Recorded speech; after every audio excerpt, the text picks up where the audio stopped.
Може ли да познаете какво ще трябва днес? Ще дърпна предмети и няма да изкарвам пари. Камарите поне изкарват някакви кинти. Днеска време за гръб. Това е първо упражнение. Там ще е доста готово.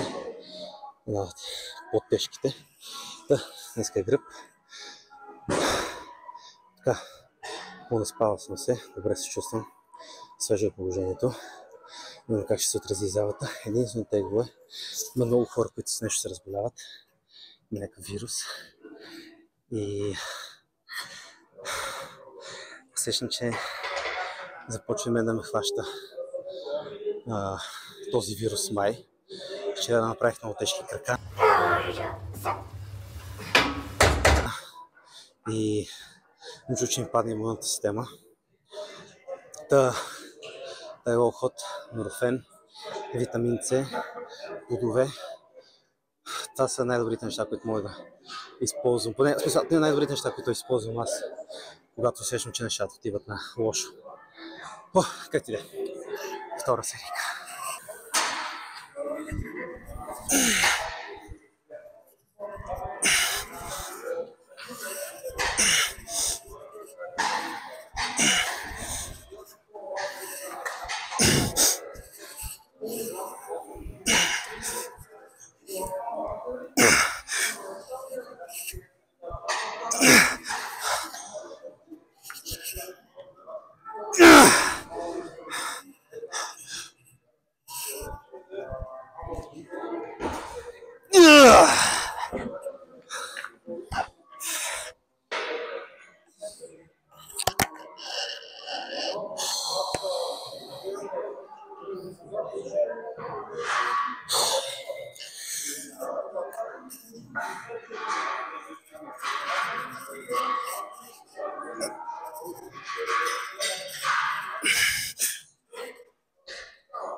Това тук е отдолу, не за да ми е много по-удобно. Когато вдигна седалката, по-нагоре ръката ми сама идва в по-добра позиция, за да мога да натоваря латисимуса и перката. В случай най-вече латисимуса, долната част от тук. Е това парче месо. Е тук. По този начин тя ме повдига малко повече. Това е йога патче. И анатомично влизам в по-добра позиция за латисимуса, без да се измествам аз по някакъв начин. Ако сложа още едно отгоре, по принцип ще е още по-добре. Обаче опората, която ми до гърдите, ще ми дойде на стомаха и се чувства се едно, ще направя кълбо напред. И да, такива неща, между другото, много хора казват, сега тук какво те ходят са го направили тази машина за вас. Да, ясно ми е. Но искрено ми казвам, има някакви биомеханични инженери, които още не знам как са взели биомеханиката, или са някакви, не знам, някакви хора от при 100 години, 200, които са били с някакви коренно по-различните услужения. Ма предполагам, че в средновековието навели на ците си. За това, че когато нещо не ви хареса изцяло, или не го правете, или просто ако може да го променете по някакъв малък начин и продължете напред. Не съм сложил малко килограми, сложих килограми адекватни за 6-8 повторения, за това, че не се лигава с тежестта, просто малко измених линията на натоварване. Колко често ви се случва да ги сложите и двете и после да мога да сложите ръкохватката на оста?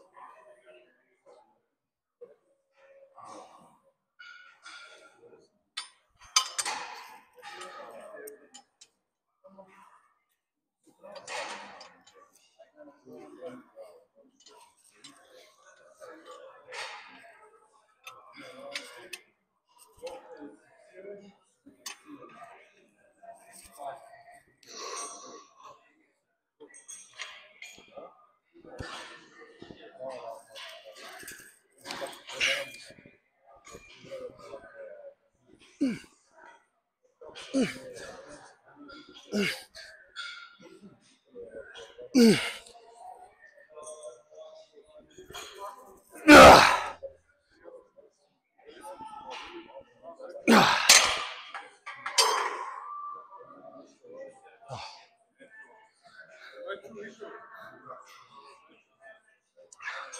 нещо, което съм забелязал в това упражнение, че много се го лифта.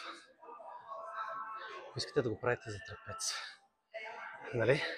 Да, изправете се, сложете много килограми и вдигайте само с трапец.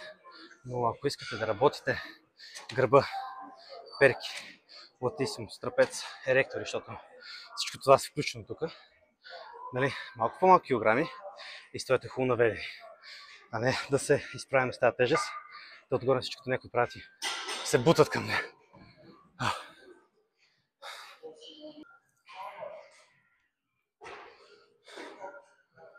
Топ серия. Мисля да сложа съм микрофона да работи. Топ серия. Сложа съм 100. Не съм правил с тях в това време. Както казах вчера, краката много ми измориха и задното бедро и задника са ми много изморени. Ма ще се надявам да мога да държа стойка. Айде да ги пробваме. Както казах, най-важно е да седиме наведени. Така че това ще е фокуса на серията.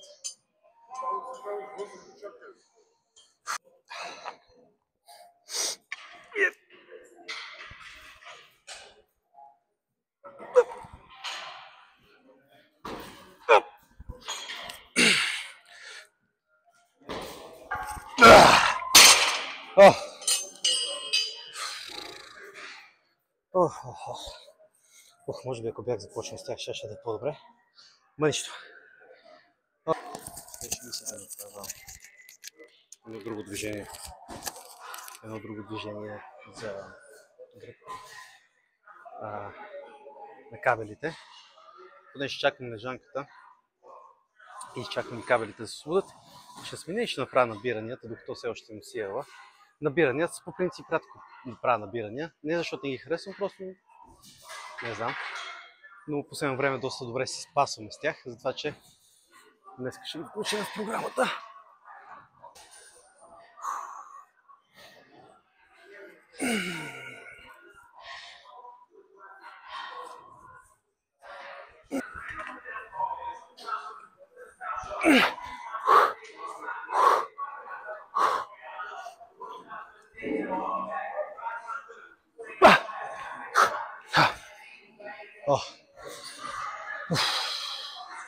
Както виждате, набиранията не се старая да пускам рязко и така нататък.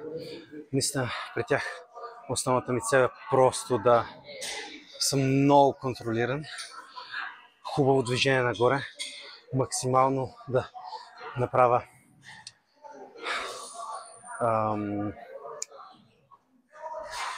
как беше бе? Така, концентричната част нагоре. Горе да мога да събера хлоплешките, да събера переките най-долу, дори в еректорите да се бутат малко. Остава максимално бавно надолу и без да бързам за никъде. Не знам, доста ми харесва така набирания. Много време вече не правя набиране с тежест, но сигурно и това ще започне пак.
На последното повторение, когато не мога да довърша или няма някой като Алекс да им помогне.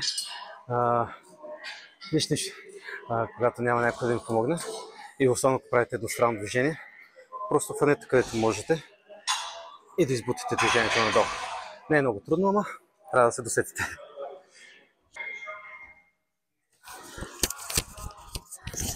Който ме познава, знае, че не вкарвам много усилия за трапец, малко повече задно рамо, но днес и двете ще трябва да бъдат в супер серия. И да бъдат малко по-бързи, че трябва да сменим масла и филтри на колата, че иначе ще трябва да започне да свалям. Трябва само пеша да ходя.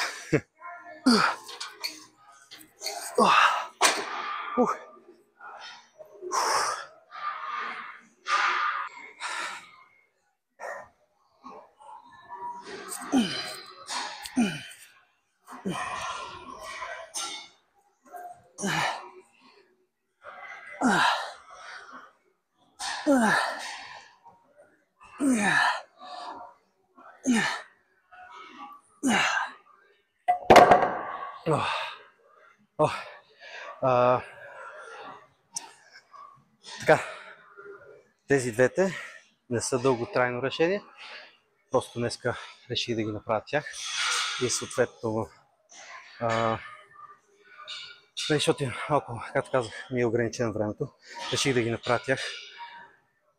Предполагам, ще се натовари доста задното рамо, имайки прича направих толкова дърпащи упражнения преди това в така любимата на всички загидална част, не, и най-вероятно съм натоварил доста задното рамо.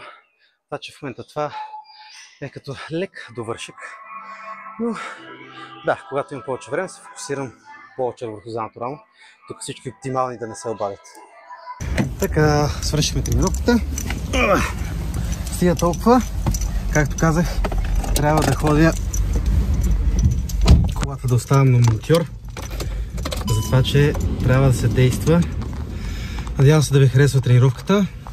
Беше малко по... Всъщност не беше много бърза, малко се размотах, затова и се забавих.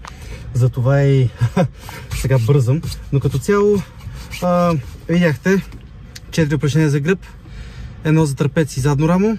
В момента това ми е тренировката за гръб. Дърпащи не правя в момента, защото реших, че ръцете ще ги оставя така на свобода, да си ги правя тях. Те са ми много лека тренировка и много приятна и на мен натоварва излишно. И 4 упражнения. Мисля, че са доста окей за гръб. Може повече да правите, ако искате, може по-малко да правите, разбира се. Модата в момента да се прави по-малко, но аз нямам против нея. Въпросът е да се напъваме. Мисля, че аз успях да го постигна на доста серии днеска. Надявам се това да ви е мотивира и вие да го правите. И до следващото клипче.